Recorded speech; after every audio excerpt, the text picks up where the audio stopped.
Olá, tudo bem? Seja bem-vindo. A gente vai discutir bastante hoje sobre segundo semestre, sobre o que fazer para a volta às aulas, como essas aulas vão voltar. A gente tem bastante o que conversar. Para quem não me conhece, meu nome é Guilherme Camargo, eu trabalho na Sejunta com a implementação de projetos Apple em escolas. E para a gente alinhar as expectativas daqui para frente, o que a gente vai ver hoje é um panorama geral, o que está acontecendo no planeta, o que está acontecendo lá fora. A gente aqui no Brasil, apesar das dificuldades que a gente está vivendo, a gente tem uma grande oportunidade, porque a pandemia alcançou o Brasil um pouco depois do que alcançou os outros países. Então, a Dinamarca voltou às aulas, por exemplo, em abril, a França voltou no meio de junho, outros países também voltaram às aulas, a própria China voltou às aulas, enfim, voltaram, pararam, voltaram de novo, como voltaram. A gente vai ver o panorama geral do que está acontecendo no planeta. A gente vai analisar os pontos do que essas escolas estão fazendo. E, por fim, a gente vai colocar aqui sugestões de próximos passos para que a gente consiga ter uma experiência mais positiva nesse segundo semestre, que a gente consiga ser mais bem-sucedido nesse cenário tão difícil e tão caótico. Além disso, para alinhar expectativas também, hoje é dia 5 de julho de 2020. Deixa eu confirmar aqui. Dia 5 de julho de 2020. Como eu não sei exatamente quando você vai assistir esse vídeo, e as informações acontecem muito rápido, é importante, caso você esteja assistindo esse vídeo, por exemplo, em agosto, setembro, que você saiba que esse vídeo é de julho. Enfim, muita coisa mudou, muita coisa pode mudar, e é justamente o desafio que eu tento cumprir nessa interação de hoje. Que a gente consiga ter um plano traçado que consiga prever muitas coisas e que, se eu tiver sucesso na minha fala hoje, essa interação de hoje vai ser atual até o final do ano. Bom, além disso, outra expectativa que eu queria alinhar é que, olhando e estudando tudo que tem no mundo, não tem nenhuma receita ou fórmula que dá para seguir de sucesso. Essa é a verdade. Cada país é único, cada estado é único, cada cidade é única, cada contexto é único. Então, não existe uma fórmula que funcione aqui que vá funcionar lá. No entanto, há uma série de ações que foram tomadas que a gente pode se inspirar e usar essas estratégias que já tentaram, que já erraram e que já tiveram sucesso de alguma maneira para aumentar as nossas chances de sucesso e diminuir drasticamente as chances de insucesso aqui no Brasil. Quando a gente olha para as escolas, quando a gente tenta voltar, afinal, hoje é 5 de julho e Brasília, por exemplo, anunciou que vai voltar no dia 27 de julho.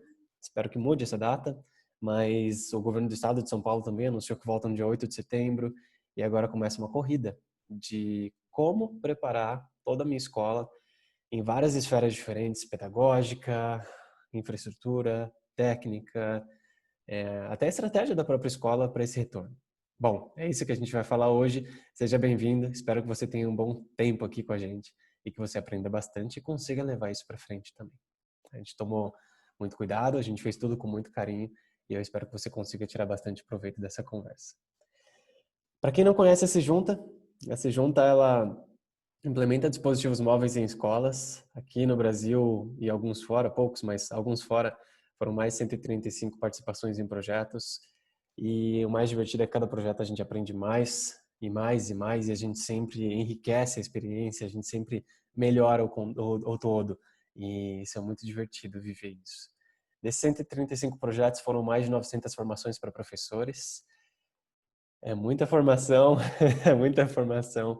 E a gente tem o orgulho de dizer que cada formação, a gente sempre brinca, a nossa melhor formação é a próxima, porque a gente sempre aprende com os professores, a gente sempre escuta muito, e quem trabalha com a gente sabe, todo final de formação tem um formulário de feedback, a gente abre esse formulário de feedback sempre com a instituição depois, e analisa e escuta, e a gente está aqui para aprender tanto quanto vocês.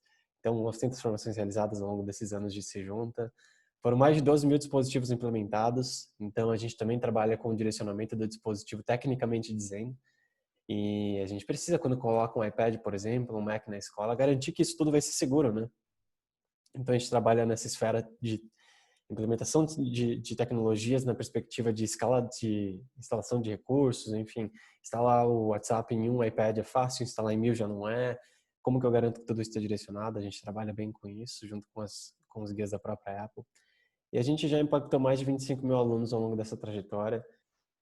E a gente espera impactar cada vez mais. Seja bem-vindo a bordo. A Sejunta, ela entrega tudo isso por meio do controle do próprio projeto de tecnologia da escola e do próprio processo de formação continuada. Então, a gente, para toda escola, dá acesso a um portal. Lá tem acesso a cursos gratuitos de iPad, de tecnologias que podem ser utilizadas no iPad. A gente tem também um portal de agendamento que o professor consegue marcar uma tutoria no horário que ele quiser para discutir tecnologias, faz o suporte técnico, desenha o projeto em conjunto para acompanhar e tudo isso fica disponível no portal para a própria instituição. E algumas escolas, algumas instituições já confiaram no nosso trabalho e tudo isso só para dizer que a gente tem bastante experiência, a gente já viveu bastante e a gente está super ansioso para esse segundo semestre, porque se você chegou até aqui, parabéns. Essa é a verdade, porque esse primeiro semestre foi o semestre mais desafiador talvez da história da educação no Brasil, porque a gente teve que fazer muita coisa, mudar muita coisa, e de maneira muito rápida e treinar muita gente. E parabéns. Seja bem-vindo à fase 2 do ano de 2020, que vai requerer mais aprendizado e mais conversas. Eu vou primeiro trazer a parte do contexto, o novo contexto, da verdade, da educação, não só no Brasil, mas no mundo. E vou te fazer uma pergunta agora. Você está sentado? Porque essa notícia aqui é de cair para trás. Em um cenário otimista, a vacina deve se tornar pública nos postos de saúde do Brasil por volta de abril de 2021. Quem disse isso não fui eu, quem disse isso foi a Cristiana Toscano. Ela é a única brasileira que faz parte do time da OMS de pesquisa de Covid. Ela deu uma entrevista para a CNN ou para a BBC, não me recordo agora, mas eu vou deixar todas as referências de tudo que eu falar aqui na descrição. E ela disse que tem vacinas sendo testadas agora. Eu acho que a que está mais sendo falada é a de Oxford, a britânica, que está aqui em São Paulo, inclusive, sendo testada. Os testes começaram, inclusive, essa semana. E caso essa vacina seja aprovada nesse teste em humanos, ela vai passar por uma série de outras burocracias e deve começar a ser produzida e considerada de fato ali em dezembro, e até todo o processo invisível que a própria Cristiana diz, né? Até começar esse processo de bastidores de compra de recursos, insumos, produção, ajuste de fábrica, enfim, e logística até chegar no Brasil. A gente recebe uma vacina em abril de 2021. Isso se tudo der certo, né? Ela mesma disse, se tudo der certo, porque muitas coisas podem dar errado. Muitas coisas podem dar errado. A vacina pode não funcionar. Enfim, espero que tudo funcione, claro. Torço pelo melhor. Mas em um cenário otimista, tudo dando certo em abril de 2021. Isso acontece. Ou seja, se a gente está pensando que o normal que a gente tinha antes vai voltar em abril de 2021, olha, apertem os cintos, porque a gente vai voltar com um cenário muito difícil e que não vai afetar somente esse ano letivo, mas também o ano letivo que vem. Então, vem comigo. Analisando o cenário global, tomei cuidado de olhar bastante coisa, especialmente os cenários mais caóticos no que diz respeito à contaminação do coronavírus. Nesses cenários, uma coisa que eu encontrei muita informação foi do cenário de Nova York. Não só do prefeito de Nova York, mas também das escolas, enfim, lá eles fazem bastante pesquisa e, infelizmente, no Brasil a gente não faz tanto. Então, por exemplo, lá a gente já tem uma temperatura de quantos pais pretendem voltar à escola, de quais são os próximos passos, do que a gente quer fazer. No Brasil, a gente faz pouca pesquisa das escolas que a gente está conversando, das escolas que a gente trabalha. A gente está começando a fazer pesquisa agora sobre qual a intenção de retorno do pai, qual a expectativa dele, quais são os medos, os receios. Desculpa, gente. Quais são os medos, quais são os receios? A gente está começando a ver isso agora. E das informações que eu encontrei bastante coisa da Europa, da China, da Ásia, de alguma maneira, do Japão também, da Coreia do Sul, da Austrália. Mas trago aqui pesquisas de Nova York, porque não só foram as mais completas, mas também foram as maiores e, junto com as maiores e mais completas pesquisas, tem também o cenário mais caótico no mundo. Nova York é a cidade de mais infectados que tem. Então, lá fizeram uma pesquisa com 400 mil famílias e perguntaram para elas: você pretende levar o seu filho de volta para a escola? 62% disseram que querem sim voltar tão cedo quanto possível e 38% disseram que só voltariam caso tivesse uma vacina. E lembrando que nos Estados Unidos o ano letivo ele terminou agora em junho, junho/julho, e ele começa em setembro, final de agosto e início de setembro. Então lá o tempo é diferente, né? O calendário é diferente. Então eles vão começar o ano letivo agora. Então pensando os pais respondendo se no início do ano letivo eles gostariam de levar os filhos, essas foram as respostas. E quando a gente analisa esse cenário, a gente tem as aulas vão voltar presencialmente, há uma pressão enorme para que isso aconteça, não só do próprio governo, como a gente pode observar, mas também das próprias famílias. As famílias estão passando por dificuldade, elas querem um apoio nesse sentido. Então há uma pressão muito grande na atmosfera acontecendo para a gente voltar às aulas, então as aulas vão voltar. Agora a questão é do quando, mas elas vão voltar. E as aulas voltando, se a gente... os números que eu tenho aqui no Brasil, eles não são muito diferentes disso, tá? Das pesquisas iniciais que a gente fez. Talvez os pais estejam um pouco mais resistentes, talvez os números que eu tenho são mais 50-50, e se a gente for olhar para esses números, de qualquer maneira, tem gente que quer voltar e tem gente que não quer voltar. Mas o unânime todo mundo quer ter aula, todo mundo quer que os filhos tenham atividades. Então, se tudo isso acontecer de voltar, o que será que acontece? Quais são... Essa pesquisa também ouviu muitas famílias, né? Voltando, o que você prefere? O que você quer? O que você espera? 53% disseram que se elas pudessem decidir, a primeira decisão delas seria o ensino 100% presencial. Volta ao que era antes, deixa o filho na escola, busca depois, deixa o filho na escola, busca depois, todos os dias da semana. Essa é a expectativa de 53% das famílias. 15% das famílias optaram por ensino remoto. Elas disseram que se continuar 100% remoto, 100% online, está funcionando bem, essa seria a primeira decisão delas se elas pudessem decidir. E por fim, o ensino híbrido teve 58% de escolhas com essa volta presencial ao mesmo tempo com um complemento online, combinando os dois ambientes ali, o presencial e o remoto. Se a gente for olhar para este cenário, né, a gente tem pais que querem voltar, seja lá por qual razão, né? Às vezes não tem quem deixar a criança, às vezes ele vai trabalhar, vai voltar a trabalhar, às vezes, enfim, a rotina está difícil. Olhando mais para o cenário de escolas públicas, às vezes está faltando insumos em casa. Então, a escola também é um ambiente onde a criança se alimenta, onde a criança vive e sobrevive de alguma maneira. Então, independente do caso, independente da opção, independente do que fez essa família tomar essa decisão, 53% querem voltar e 15% preferem o online. 38% disseram que só vão voltar se tiver uma vacina, só vão se sentir 100% seguros se tiver uma vacina. E quando a gente olha para esse cenário, a gente tem 3 opções de retorno. Então, ou a gente faz o 100% presencial. E quando a gente olha para o 100% presencial, se a gente for adotar todas as medidas de biossegurança que tem aqui no Brasil, de distanciamento social, de uso de equipamentos de segurança e proteção, se a gente for respeitar todas essas condições, a gente simplesmente não consegue voltar a 100%. Se a gente tinha 100 alunos, se a gente respeitar as políticas de biossegurança, a gente não consegue comportar os 100 alunos e colaboradores ao mesmo tempo. Então, esse é o primeiro cenário, que já é inviável. O 100% remoto também não é possível, também não é viável, porque tem famílias que vão voltar. Hoje, ainda assim, a gente tem um cenário mais flexível, porque o home office ele existe. Muita empresa que fez o que pôde para que a família pudesse trabalhar de casa, mas e quando a empresa pedir para voltar? E quando a empresa começar a voltar também? Porque até no próprio planejamento do governo do estado de São Paulo, por exemplo, em outros governos do estado a gente também olha isso, mas no próprio planejamento os escritórios voltam antes e a escola volta por último. Ou seja, a família volta a trabalhar, mas a escola não volta. Com quem essa família vai deixar essa criança? Então, o próprio ensino remoto, para essas famílias que não têm opção, não funciona, porque ela precisa deixar a criança em algum lugar, independente do ano letivo, né? Enfim. E então, o 100% remoto já não é possível também, porque tem famílias que vão precisar colocar a criança em algum lugar. Fora que o 100% remoto, ele não é tão inclusivo quanto a gente gostaria que fosse, né? Tem crianças, tem famílias que têm dificuldade de acesso à internet, que não tem um dispositivo em casa para acessar, enfim.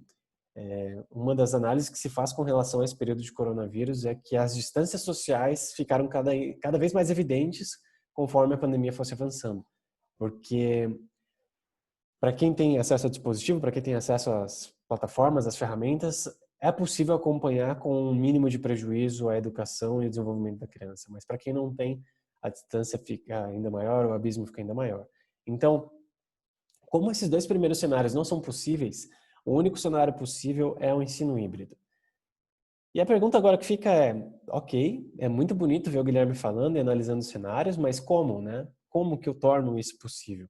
Como que eu faço isso acontecer, especialmente se, com a capacidade máxima da escola, nos Estados Unidos, de maneira geral, se com a capacidade máxima a gente consegue só comandar 30% desses alunos e colaboradores, com as medidas sociais aplicadas, como que eu vou receber esses 62% dos pais que querem voltar?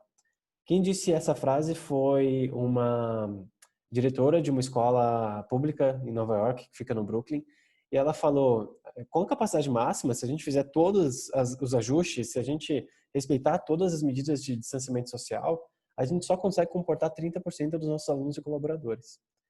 Essa é uma pesquisa que a gente infelizmente ainda não tem no Brasil, mas olhando num primeiro momento, conversando com as escolas que a gente tem, que a gente atende, enfim, o número não é muito maior do que isso. Beira ali 37, 40%, às vezes 50%, mas não é muito maior do que isso. Fato é, se a gente respeitar essas medidas, a gente não consegue respeitar todo mundo. Então, como que eu faço o ensino híbrido voltar? Uma das análises que a gente pode fazer é uma que avalia essa taxa de intenção de retorno mais a autonomia. Primeiro, falando da autonomia, vocês devem saber, né, natural, quanto mais nova a criança é, menos autonomia ela tem. E quanto mais velha ela vai ficando, mais autonomia ela vai tendo. Então, a autonomia na educação infantil, ela é pouca ou quase nenhuma, ou nenhuma autonomia. Ela precisa da família junto, ela precisa de um responsável para fazer atividade, para abrir a conferência, para abrir o portal da escola, enfim. Na medida que a gente vai crescendo e vai para o ensino fundamental 1, a gente começa a ganhar certa autonomia. E foi muito divertido acompanhar essas escolas ao longo do tempo, porque os relatos de crianças ganhando autonomia foi muito legal. Então elas têm já uma pouca e no final do ensino fundamental 1 uma média autonomia. Depende muito de criança para criança, vocês sabem disso melhor do que eu, mas ali já há uma certa autonomia. Então as crianças já conseguem conectar de alguma maneira no portal, na atividade. A ajuda da família para muitas coisas, mas há uma certa autonomia, há uma certa flexibilidade e independência nesse sentido. No ensino fundamental 2, as crianças já são mais autônomas, elas conseguem abrir a conferência, o portal, subir a atividade, isso de maneira muito tranquila, com pouca ou quase nenhuma dificuldade. E no ensino médio, por sua vez, a autonomia é altíssima, as crianças não são mais crianças, na verdade, né? Elas são independentes, elas conseguem evoluir e avançar sem problema nenhum. Visto que a gente tem menos autonomia para mais autonomia na medida que os segmentos vão subindo, qual é a intenção de retorno das famílias nestes casos? Bom, numa primeira análise que a gente fez, ainda precisamos analisar muito e olhar com mais calma essas intenções, até porque o cenário muda muito rápido de maneira constante, mas a intenção de retorno imediato diminui na medida que a autonomia do próprio aluno muda. Então, os pais que têm filhos que estão no ensino médio, eles não estão sentindo que devem voltar com tanta urgência. Ao contrário de pais que têm crianças e filhos no ensino infantil. Porque na educação infantil é muito mais difícil acompanhar, é muito mais difícil fazer em casa enquanto a gente trabalha. Enfim, o pai não é formado, os pais não são formados em pedagogia, eles não estão preparados para acompanhar a vida escolar da criança dessa maneira, além do fato de estarem trabalhando em casa também, muitos deles. Então, a taxa de retorno imediato aumenta. Quando a gente olha isso, então, a gente consegue analisar e avaliar alguns pontos-chave, que são, primeiro, os anos iniciais têm pouca autonomia ou quase nenhuma. Os anos iniciais, ao mesmo tempo, têm a maior intenção de retorno dentre todas as intenções de retorno de segmentos. Parte da educação infantil não é obrigatória por lei. Isso eu não comentei até agora, mas isso é importante trazer. Tem pais que não são obrigados a colocar os filhos na escola. Na verdade, de 4 anos para baixo, ou seja, 3 anos, 2 anos, 1 ano ou meses de vida, os pais não têm nenhuma obrigatoriedade de levar a criança para a escola. E essa é uma informação importante que a gente vai trabalhar. Caso a instituição de ensino volte de acordo com as demandas de retorno, não é possível comportar todos. Essa é uma outra informação fundamental. E por fim, o ensino híbrido é o único caminho possível. Agora, por que que eu trouxe esses pontos? Por que vale a pena olhar para esses pontos? Porque há famílias que vão voltar, há famílias que precisam ser assistidas, há famílias que vão querer voltar imediatamente. Agora, principalmente olhando para os pais que tiraram os filhos da escola por conta da não obrigatoriedade. Quando esse pai tiver que voltar para a escola, quem que vai atender ele? Quem que vai receber esse pai? Para onde que ele vai?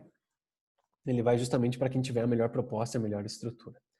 E o meu objetivo aqui nessa conversa com vocês hoje é justamente olhar o cenário como um todo e tentar montar a melhor estrutura possível e a melhor proposta possível de retorno. Porque agora começou uma corrida contra o tempo. Muitas escolas vão fechar, verdade seja dita, por conta de dificuldades de apoio financeiro do governo do estado ou federal, por conta de uma falta de estratégia, por conta de uma falta de saber o que é possível ou não fazer. E o meu objetivo nessa conversa é trazer para vocês informações que podem ajudar nesse retorno. A gente sabe que não está difícil, aliás, a gente sabe que não está fácil, a gente sabe, pelo contrário, que está muito difícil e cada vez mais difícil porque a gente está tendo cada vez menos tempo para tomar decisões. Então, espero nesse material trazer para vocês pontos de análise diferentes para que a gente possa tomar decisões. Bom, antes de falar sobre o retorno e o que fazer e o que as escolas no mundo, de uma maneira geral, têm feito, a gente quer olhar primeiro para a expectativa das famílias, porque os pais querem voltar imediatamente. Lá em Nova York, 62% dos pais querem voltar, na verdade. Só que eles não querem voltar de qualquer jeito. E é aí que começa o jogo, né? Aí começa a brincadeira. Porque eles querem voltar, mas eles querem voltar com um padrão super alto de segurança. 98% dos pais disseram que a higienização e a limpeza das salas, prédios, transporte e ambientes comuns, de uma maneira geral, refeitório, enfim, são fundamentais para a decisão dele de retorno. Ou seja, quero voltar, quero levar meu filho assim que der para a escola, mas quando eu voltar, eu quero que tudo esteja 100% limpo, seguro. Além disso, eu quero que tenha uma rotina de lavagem de mãos frequente e monitorada. Isso é fundamental para a minha decisão também. 96% dos pais apontaram isso. E por fim, lá em Nova York, 76% disseram que o uso de equipamentos de segurança individual é fundamental também para a decisão de retorno. O que isso quer dizer? A gente, enquanto escola, vai ter que tomar muito cuidado para desenhar e redesenhar a própria estrutura a própria infraestrutura da escola. Porque a gente vai ter que ter rotinas de lavagem de mãos, a gente vai ter que reduzir ou mudar a maneira como o espaço compartilhado acontece, existe, mudar toda a estratégia e logística, enfim. Enfim, a dificuldade só está começando, porque olha só, olhando ao mesmo tempo, pela maneira como os pais são comunicados e como as escolas estão comunicando, isso olhando também para os Estados Unidos, infelizmente eu não tenho dados do Brasil para trazer para vocês, mas olhando lá para os Estados Unidos, as famílias disseram que elas querem ser alcançadas. Querem ser alcançadas. Como elas querem ser alcançadas? Ali tem a barra de cor roxa, cor roxa meio rosada, ela tem a expectativa dos pais com relação ao que eles acreditam ser efetivo de comunicação com eles.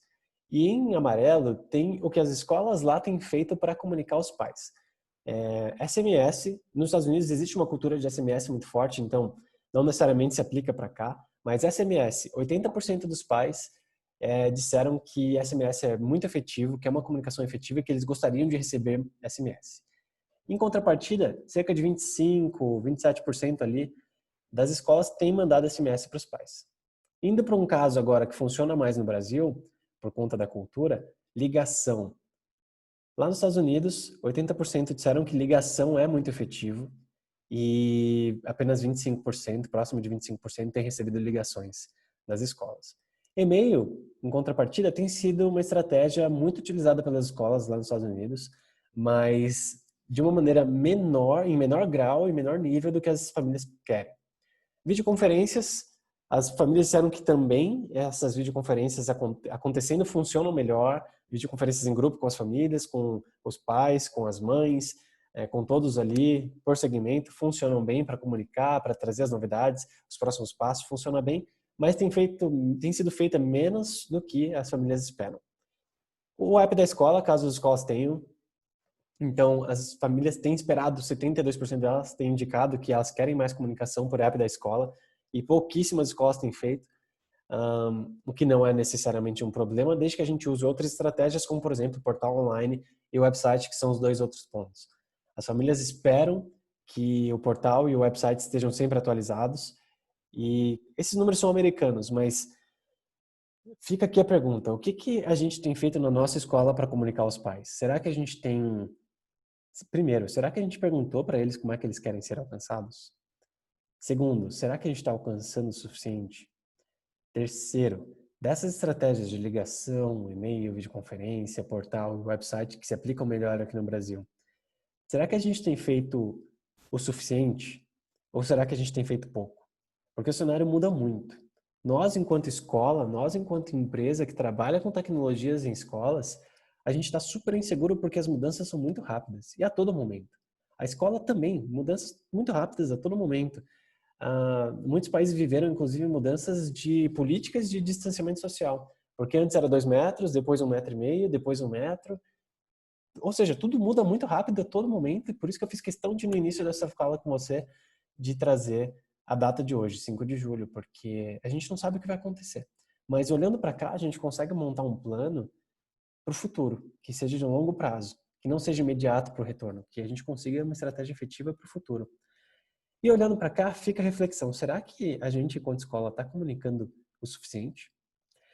A verdade é que nos Estados Unidos, esse mesmo estudo que eu coloquei aqui embaixo, ele traz uma informação muito importante, que 33% dos pais, das famílias, melhor dizendo, disseram que não estão tendo contato suficiente com os professores, ou nenhum contato. Será que a gente precisa aproximar o pai da nossa rotina escolar? A verdade é que isso é fundamental para a estratégia de volta às aulas. A gente precisa do pai próximo de nós.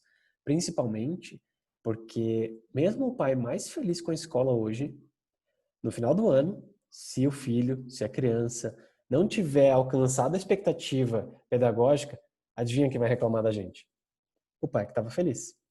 E ele vai reclamar porque a expectativa dele era uma e a gente, infelizmente, não conseguiu cumprir.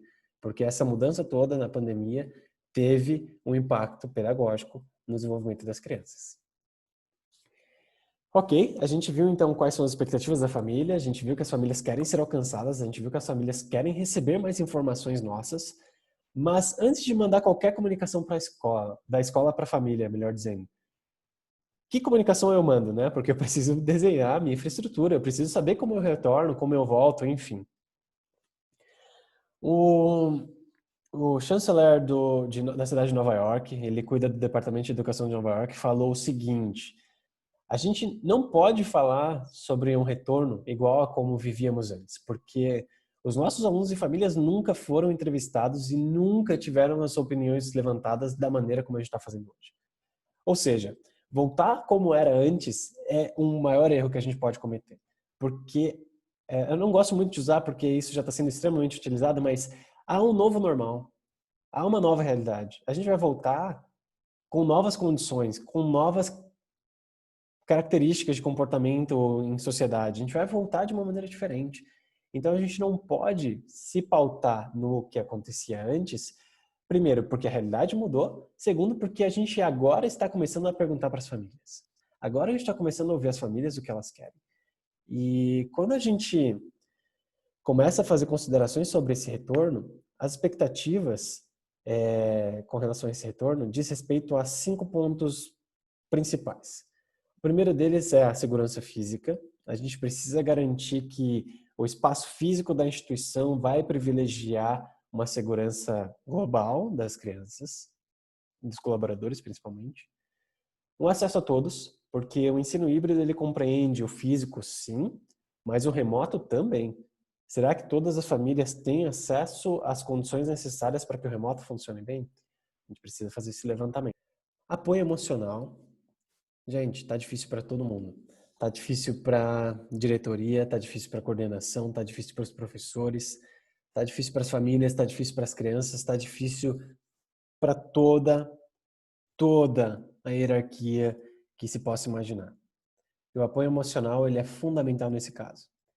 Pensando nisso, é uma das sugestões que a gente traz, inclusive, tem muitas escolas que estão considerando trabalho de soft skills na parte presencial e na parte remota, os conceitos que a gente já tem trabalhado.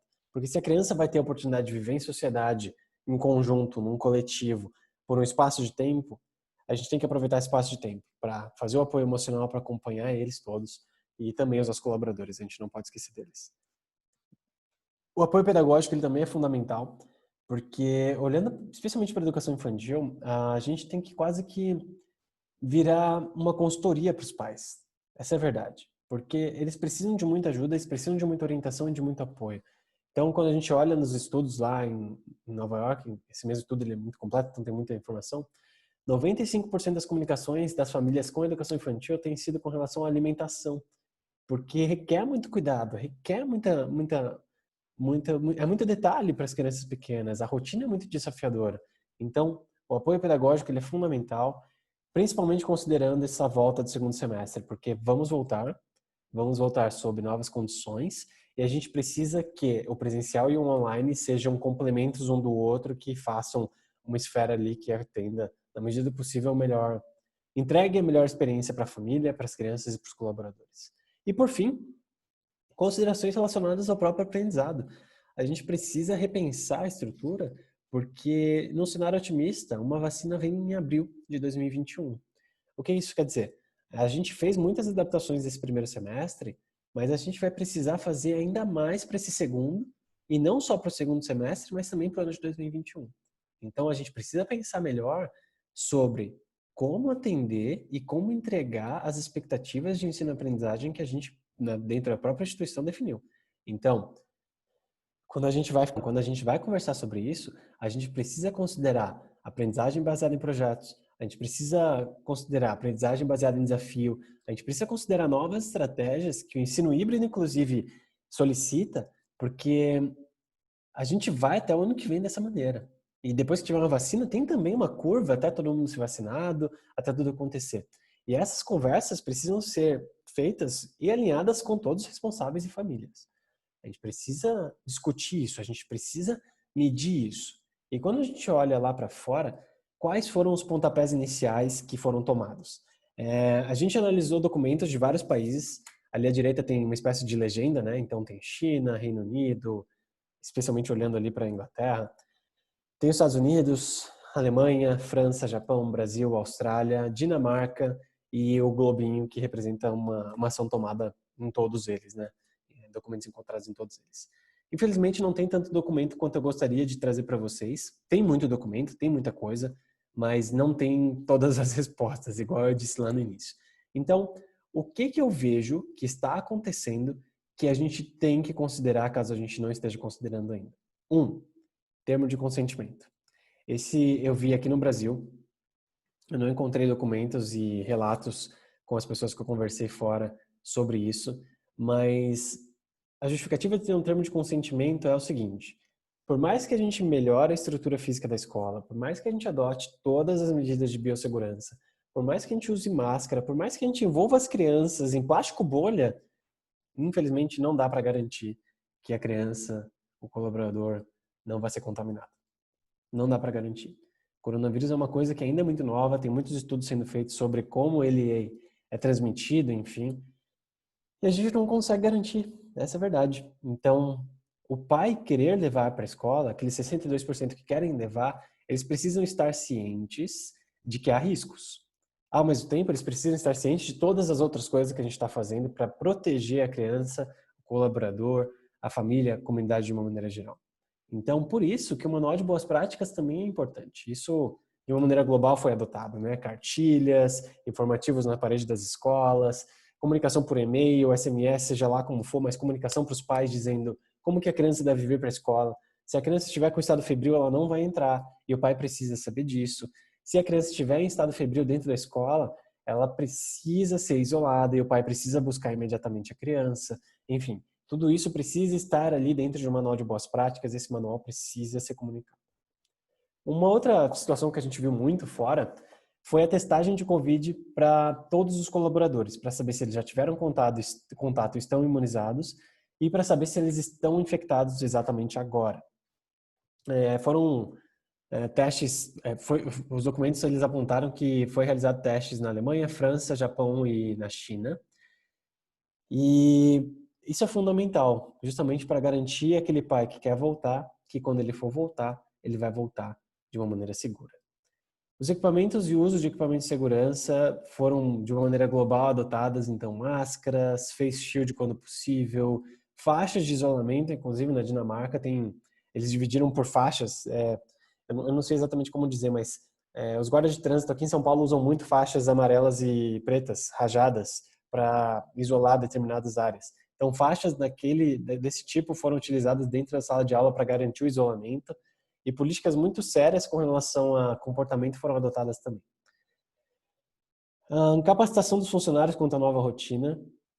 Eu não sei se vocês já tentaram, mas a verdade é que eu já tentei dar aula de máscara. Gente, muito difícil.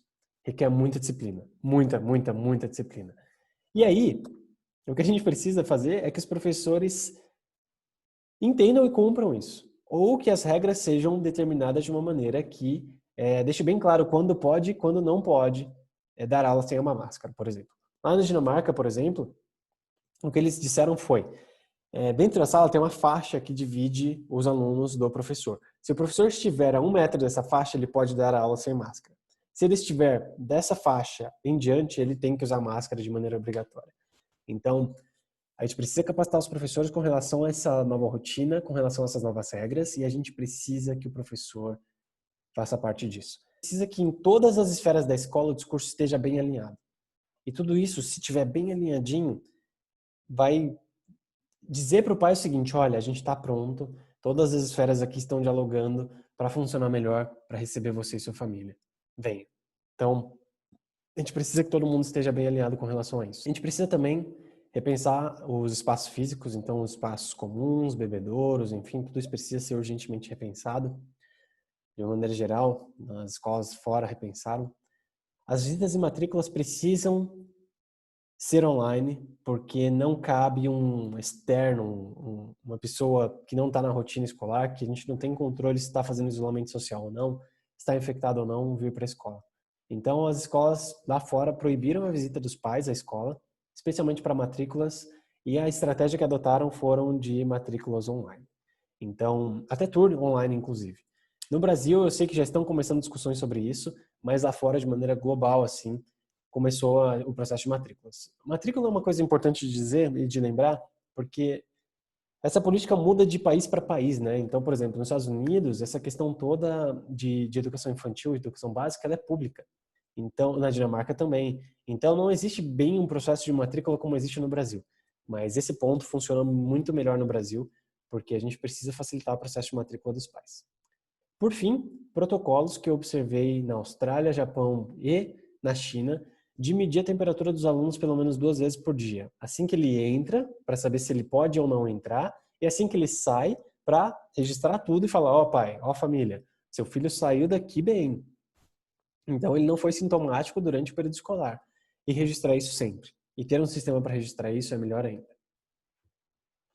Definições que a gente precisa tomar sobre a estrutura física. No Japão, uma prática que eu gostei muito foi definir uma liderança da instituição para a segurança.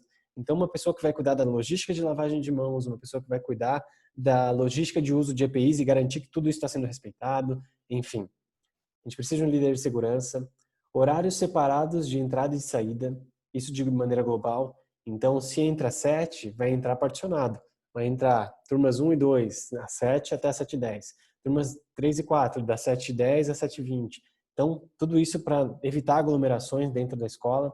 Horários de intervalo também para recreio, separados. Então, as turmas têm horários diferentes ali, escalados. E, claro, espaço público, que é o refeitório, precisa ter sinalização de distanciamento social, enfim.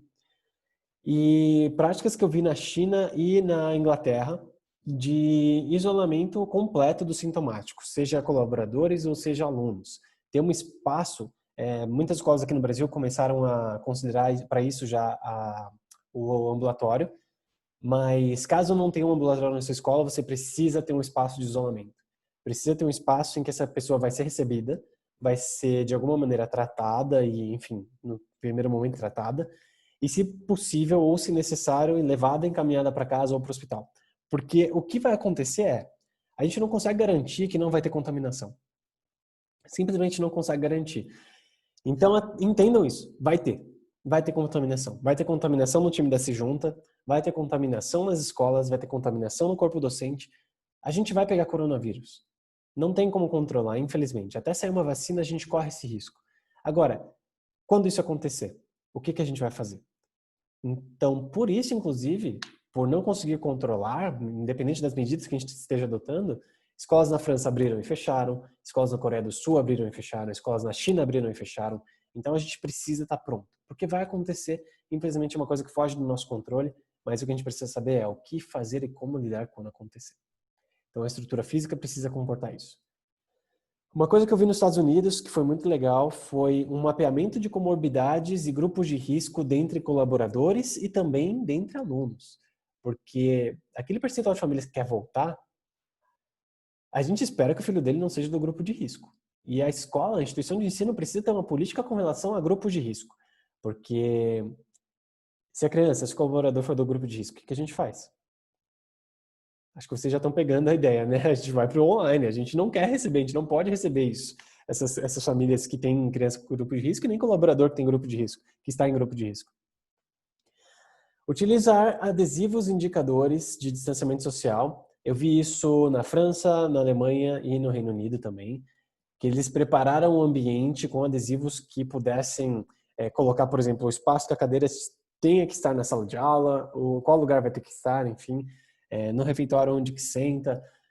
Tudo isso eu vi, foi bem legal. É uma prática que parece que tem surtido efeito, até porque as próprias crianças têm dificuldade, né? Tem essa falta de juízo de saber que precisa manter o distanciamento social. Então, os adesivos e os identificadores, eles são muito úteis nesse sentido. De maneira global, fechar tudo que for de potencial compartilhado.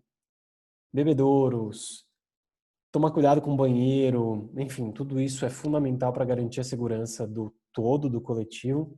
E, por fim, organizar uma logística muito séria e que seja respeitada a higienização das áreas comuns. Porque a gente não tem muita disciplina, às vezes, para tossir usando o braço, né? É uma recomendação de segurança, inclusive. Ou, às vezes, o professor está dando aula. Enfim, o que pode acontecer, né? Definições pedagógicas. Isso aqui é importante.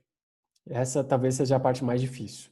Porque se a gente vai voltar e o retorno ele é híbrido, o que a gente faz?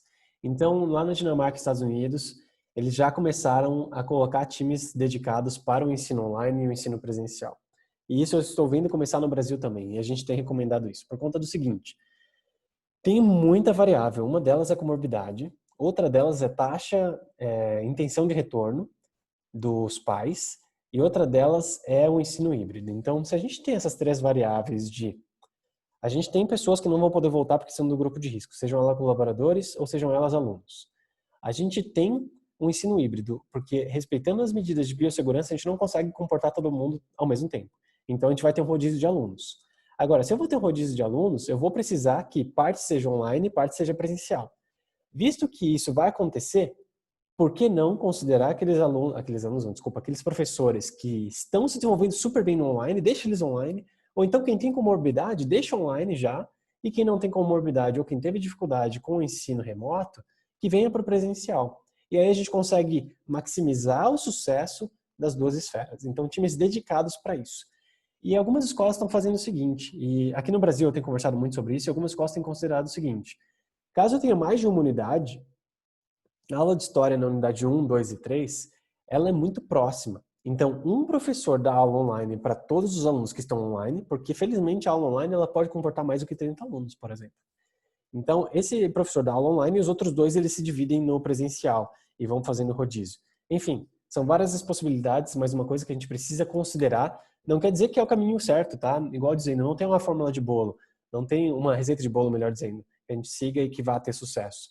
O que existe são condições que estão sendo feitas no Brasil e fora para que o melhor seja feito. Visto que a gente vai voltar até abril do ano que vem, a gente precisa realmente considerar o ensino híbrido e considerar times dedicados online e presencial. E mais do que isso, o desafio é como que isso se conecta.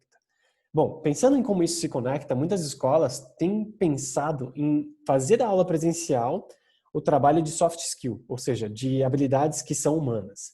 Habilidade de conversação, de negociação, socioemocional, Growth Mindset, por exemplo. Então, isso tem sido trabalhado, isso já existe na grade curricular de vocês, não é nenhuma novidade, mas isso tem sido trazido aos poucos para o presencial e no remoto tem sido trabalhado os outros conceitos. Justamente porque se a criança já não está socializando, se a criança já não está vivendo em sociedade como vivia antes, quando ela vem para a escola ela tem a chance de fazer isso, a gente tem que aproveitar esse momento para, inclusive, cuidar da saúde mental dessa criança. 3. Definir critérios para rodízio de alunos. É muito delicado 62% dos pais voltarem, quererem voltar, na verdade, e 30% poderem ser atendidos. Igual aquele caso de Nova York que trouxe, né, um pouco mais cedo na minha fala. Como que eu vou dizer para 32% dos pais que eles não vão ser atendidos, mesmo eles querendo ser imediatamente recebidos? Eu vou precisar de critérios de rodízio muito sérios. Então, eu vou precisar olhar para famílias que trabalham em áreas essenciais, por exemplo, hospital, saúde, transporte, eu vou precisar olhar para isso. Eu vou precisar olhar para as comorbidades, eu vou precisar olhar para as exigências. Então, tem crianças que precisam de apoio, não só psicológico no que diz respeito à saúde mental, mas também de apoio por conta de questões de acessibilidade, inclusive. Então, a gente precisa definir critérios muito sérios com relação a isso, porque a família, quando quiser voltar, a gente vai dizer, olha, você vai voltar, mas existe isso. E eu preciso que você entenda, porque a pandemia ela tem uma questão muito curiosa, porque ela é fásica. A gente começou a pandemia fazendo o que dava. Essa é a verdade. A gente fez o que dava. Depois a gente fez o que conseguiu. E agora, exatamente agora, a gente tem a oportunidade de planejar o segundo semestre e de olhar para o futuro com mais calma. Porque muitas escolas pararam, mas muitas outras não. Então, agora é o momento de planejamento. Os professores não estão aqui, as crianças estão em casa. O que a gente faz para melhorar? Então, quando voltar, a gente precisa disso bem definido, critério de rodízio de alunos. Uma outra coisa que foi muito curiosa foi a seguinte. Lembram lá um pouco atrás que eu mostrei para vocês que a intenção de retorno do ensino médio menor? Essa é uma consideração minha. Eu não vi isso escrito em nenhum lugar, mas conversando com outras pessoas do Brasil e de fora eu entendi que faz sentido. Que é, por que a intenção de retorno no ensino médio é menor? Porque a autonomia é maior. Se a autonomia é maior, quer dizer que em casa ele está conseguindo lidar de alguma maneira com tudo isso. Inclusive, para o ensino médio aqui no Brasil, o Enem ele foi adiado pela votação que foi feita para maio do ano que vem. O que isso quer dizer? A gente ganhou um fôlego com o ensino médio para preparar, inclusive para oferecer novas oportunidades para esses alunos, que eu vou trazer na próxima parte, que é a estratégia, inclusive.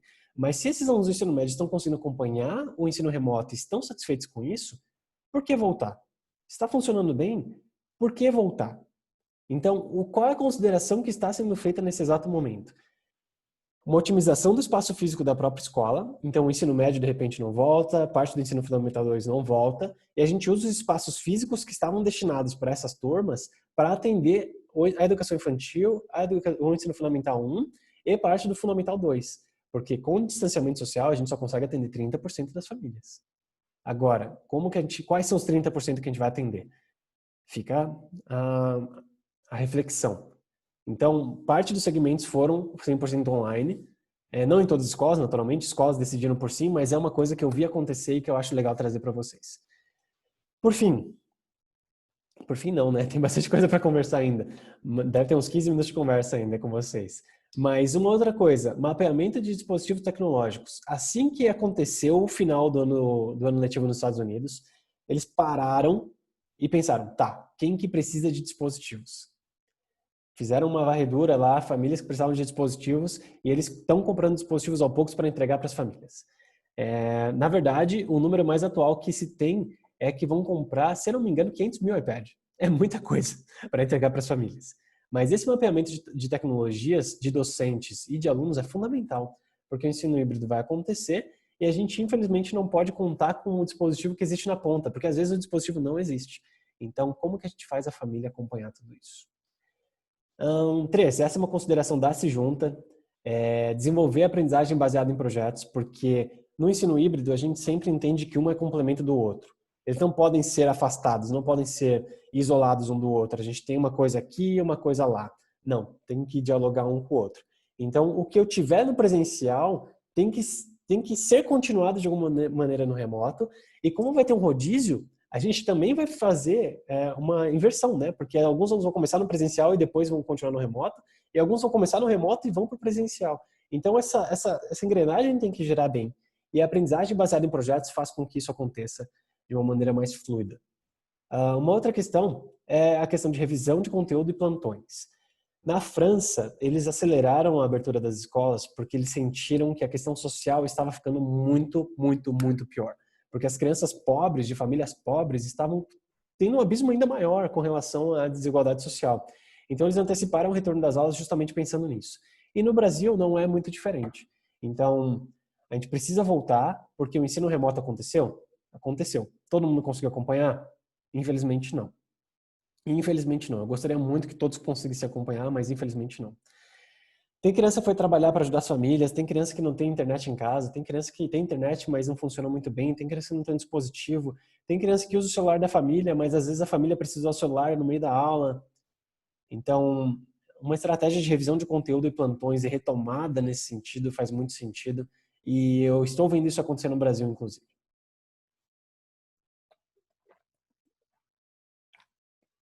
Uma outra coisa é a formação continuada do time docente. Vocês viram que no primeiro semestre a gente... No ano passado, na verdade, né, e nos anos anteriores, a gente fazia muita pergunta do seguinte sentido: será que os professores estão prontos para usar as tecnologias em sala? A resposta mais breve era que não. E a pandemia veio para mostrar que a resposta era não mesmo, né? Porque a gente teve que treinar sobre videoconferência, a gente teve que treinar sobre o uso básico de dispositivo móvel, a gente teve que treinar sobre algumas ferramentas, enfim.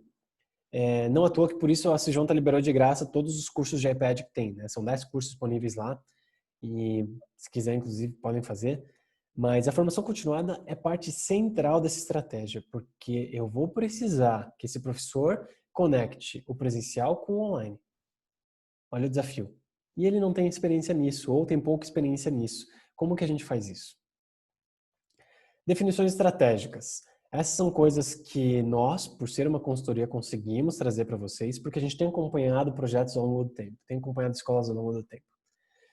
A primeira coisa que dialoga com aquele gráfico que eu trouxe de como os pais querem ser alcançados e como a escola está alcançando, a gente precisa ter uma comunicação direta com as famílias e com a comunidade, falando o que a gente está fazendo, e não só falando o que a gente está fazendo, mas também ouvindo eles com uma frequência muito alta, porque tudo muda muito rápido, e só pelo fato de você ouvi-lo, só pelo fato de você estar próximo, isso já muda muita coisa. Outro ponto, e isso aqui eu já vi fora, foi o foco nos anos de transição. Se você pesquisar em inglês, na Inglaterra, eles estão falando de Key Transition Points. E lá eles estão falando, vamos focar na virada da educação infantil para o ensino fundamental 1, no quinto ano, no nono ano e nos alunos que estão saindo. Porque são anos muito importantes na vida letiva do aluno, e digo mais, na vida escolar da escola, inclusive, porque se a gente não reter o nono ano de hoje para o ano letivo do ano que vem, o que acontece com o ensino médio? Eu não perco só um ano, eu perco 3 anos do ensino médio. Então, foco nos anos de transição, inclusive antecipar a campanha de matrícula com essas famílias, mas para antecipar a campanha de matrículas, a gente precisa ter um plano muito bem definido para o ano que vem. A gente precisa falar, olha, antecipe a matrícula com a gente, porque eu estou preparando isso. Olha só como a estrutura que eu estou fazendo é muito legal, ela vai privilegiar os processos de ensino-aprendizagem e ela é segura. E mais do que isso, não é para amanhã que eu estou planejando até o ano que vem, até dezembro do ano que vem. Então fica tranquilo, tudo aqui vai acontecer bem. E essas matrículas têm que acontecer de maneira online e descomplicada. A gente precisa ajudar os pais a conhecer a escola online, seja por tour, seja por vídeo, seja como for, e a gente precisa que a matrícula seja feita online ou por telefone. Liga, liga, liga. A gente tem visto que tem funcionado bem com uma experiência recente com algumas escolas. Para compor a renda, a gente renegociou matrícula com todo mundo, essa é a verdade, né? Tá difícil para todo mundo. Todas as escolas perderam alunos, todas as escolas tiveram que renegociar, não tá fácil para ninguém. Então, como que a gente compõe essa renda para o futuro?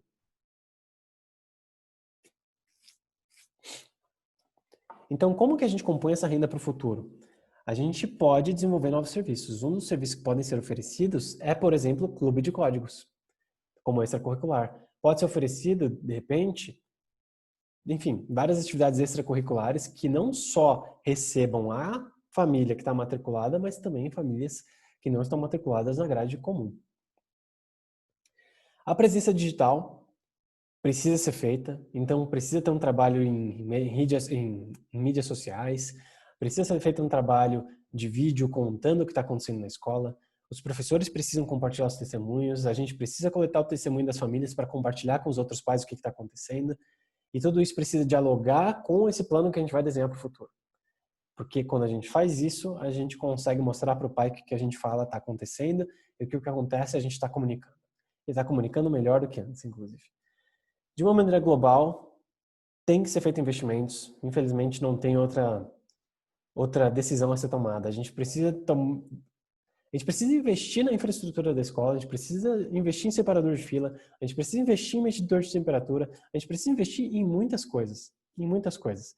Então, esse não é exatamente o momento. Eu sei que está difícil, eu sei que as escolas estão comprometidas financeiramente, mas a gente, infelizmente, não pode deixar de investir. Porque se a gente investe, se a gente garante um futuro planejado e seguro, alguém vai ter que receber aqueles pais que estão desassistidos e a intenção aqui é que vocês consigam ser essas escolas que vão receber. E por fim, revisitar o planejamento dos próximos anos. Porque a gente tem um planejamento de longo prazo. Será que eu ainda vou conseguir cumprir? Não sei. Não sei. Então a gente precisa realmente avaliar, reavaliar, repensar, inclusive porque uma vacina num cenário otimista vem só em abril do ano que vem. Então a gente precisa realmente reconsiderar tudo isso. Vou trazer aqui para vocês agora uma lista de afazeres. Tira um print dessa tela, eu acho que essa talvez seja a segunda tela mais importante da apresentação, porque são lista de coisas que a gente precisa fazer para começar a planejar o retorno. Então, eu já sei as comorbidades da minha equipe e dos alunos também. As matrículas já são feitas de maneira online. Tem muita coisa aqui que eu estou falando que as escolas já estão fazendo. Então, assim, pode ser redundante em algum momento. Mas, ao mesmo tempo, a gente precisa passar por cima disso. Eu já tenho um termo de consentimento com a família, eu já tenho medidores de temperatura, eu já tenho o EPI para todos os colaboradores, ou seja, máscaras, testagem de Covid, face shield, separador de fila, eu tenho essas coisas. Eu já sei quantos alunos conseguimos atender na capacidade total da minha escola. Eu já sei quais novos serviços eu posso oferecer ou estender serviços atuais que eu presto para a minha comunidade, para outras famílias também. Quais investimentos eu vou ter que fazer? O que eu vou ter que comprar? O que eu vou ter que fazer? Quem que eu vou ter que contratar? Eu preciso de alguém no meu time que eu não tenho ainda? Eu preciso de um apoio de uma consultoria igual a da Sejunta, por exemplo? Todos os alunos têm equipamentos para alcançar isso no ensino remoto? Ou nesse rodízio vai ter uma logística de leve trás de equipamentos para atender todo mundo? Ou eu vou precisar comprar iPad, por exemplo? Eu já desenvolvi um manual de boas práticas para falar para as famílias como isso vai acontecer. Eu sei como alcançar as famílias. Eu estou ligando, eu estou mandando e-mail, eu estou atualizando pelo portal da escola, pelo website. O que eu estou fazendo para comunicar essas famílias e como eu estou alcançando elas? E por fim, os anos iniciais têm pouca autonomia. Lembram? Então, estou realmente reconsiderando esse espaço físico da minha escola, deixando parte online, por exemplo, o ensino médio completamente online, e privilegiando para atender outras famílias que têm necessidades socioemocionais melhores, especialmente com crianças nos primeiros anos e anos iniciais. Essa checklist é muito importante. E esse aqui também é um slide super importante, que são os próximos passos. Então, exatamente agora em julho a gente entra num período de planejamento, a gente tem a oportunidade de sentar com calma, mas não com tanta calma, e olhar para o futuro e pensar e refletir. O que deu certo? O que não deu certo? E o que eu preciso melhorar? Porque a gente vai voltar com o ensino híbrido. Depois que a gente volta, seja em agosto, setembro, novembro, dependendo do estado que a escola estiver, a gente precisa implementar esses novos ajustes que a gente considerou no planejamento. Esses ajustes podem ser pedagógicos, estratégicos, de infraestrutura, podem ser vários, e a gente precisa não só implementar essas melhorias, mas também acompanhar esse projeto para estabilização. Por fim, a gente precisa antecipar e focar muito na campanha de matrículas, porque se a gente gastou muita energia e muito dinheiro para a estrutura ficar pronta, a gente precisa avisar as comunidades que a gente está pronto. E quem tiver desassistido vai ser atendido justamente pela melhor estrutura. Então é uma história que faz sentido, a gente comunicando às comunidades das melhorias do andamento do projeto, fazer pesquisa constante, realizar visita virtual, com vídeo gravado por tour, por conferência, enfim, usando sempre as tecnologias. E em dezembro a gente vai conseguir ter um novo olhar. A gente vai conseguir olhar para trás nesse segundo semestre e reavaliar, e não só reavaliar, mas planejar o ano que vem inteiro. Porque, de novo, uma vacina provavelmente vem em abril, se tudo der certo, né? Talvez venha depois. Enfim, a gente precisa reavaliar o que aconteceu em 2020 e traçar estratégias para que 2021 seja um ano que considere ser o mais próximo do normal possível. Não vai ser normal, a gente vai continuar com as medidas de biossegurança, mas que a gente consiga ter um plano que não mude. E é justamente esse o convite que eu faço para vocês, porque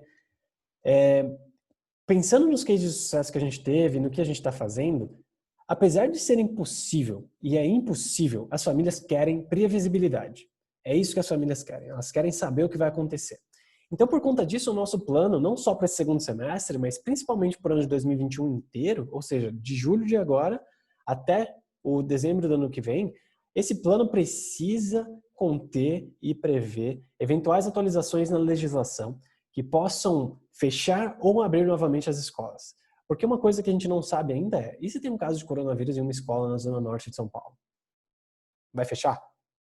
Não sei. Mas e se fechar? Esse plano precisa prever isso. E quando a gente determina esse plano, a gente tem que treinar os professores para que isso seja respeitado e avisar a comunidade. Olha, a gente está pronto. Pais, a gente está pronto. A gente está pronto para não só aplicar todas as medidas e regras de biossegurança, mas a gente está pronto também para tudo que possa acontecer. Com fechamento, com abertura, com eventuais 2 ou 3 fechamentos e reaberturas, a gente está pronto. O nosso plano ele vai continuar desse jeito, independente das variações que acontecerem. E de case de sucesso, olhando principalmente para a educação infantil, a gente tem 2 casos aqui muito legais, com a Escola Impacto, em Itambiara, e com o Colégio Interativa de Londrina, em que a gente se apoiou em 3 coisas fundamentais, que são parte ali de tudo que eu conversei com vocês até agora, que são formação continuada dos professores, plataforma digital, que tem ali o acompanhamento, o upload de materiais e o consumo de materiais para as famílias, e o dispositivo. Começando de baixo para cima, primeiro, a gente não tem como garantir que todas as famílias tenham um iPad, por exemplo, que é o nosso foco de trabalho. Se eu não tenho como garantir que as famílias vão ter todas essas máquinas, esses iPads, eu preciso que a plataforma seja multiplataforma. Ficou meio redundante isso, mas é verdade. Eu preciso que a plataforma que eu estou utilizando, ela funcione em mais de um dispositivo, em mais de uma marca. Porque senão eu estou deixando de atender famílias.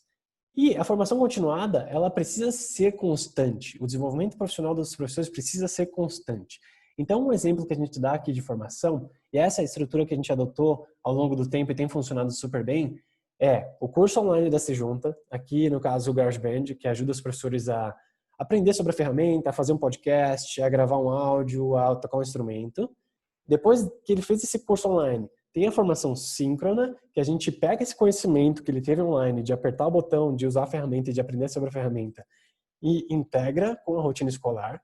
Então, a gente trabalhou com a educação infantil, especialmente com contação de histórias, e tem sido um trabalho muito bonito, essa é a verdade. E, por fim, os professores que tiveram dificuldade, tiveram alguma dúvida nesses 2 primeiros passos, ou aqueles professores que querem dar um passo adiante na formação e no desenvolvimento profissional dele, ele pode marcar uma tutoria a qualquer momento, quando ele quiser, com o time da Se Junta. Então, o resto é história, né? A gente tem trabalhado com muitas escolas, especialmente na educação infantil, ressaltando, a gente está, a partir de agora, repensando o próprio espaço físico da escola. São conversas que a gente está tendo todos os dias com a escola, com as escolas, na verdade. E a gente espera que essa conversa tenha feito bastante sentido para você, que ela traga muito valor para você, que você tenha aprendido. Se vocês quiserem estender a conversa comigo, fiquem à vontade, este é meu contato. Imagino que tenha surgido muitas dúvidas do lado de vocês e é bom que tenha surgido. E se vocês quiserem, de repente, uma reunião, uma apresentação para a diretoria, para a direção da escola de vocês sobre todo esse material, se vocês quiserem acesso ao material, fiquem à vontade para entrar em contato comigo. Espero que vocês tenham aproveitado a conversa até aqui. Foi muito divertido para mim passar isso para vocês. Foi muito divertido aprender também, pesquisar. E uma última fala que é fundamental é: o nosso planejamento precisa considerar e prever todas as variações de rota, não só para esse ano, mas até dezembro do ano que vem. E contem com a gente para isso. Espero que vocês fiquem bem seguros, a salvo, em casa na medida do possível. E um grande abraço para vocês. Tchau, tchau.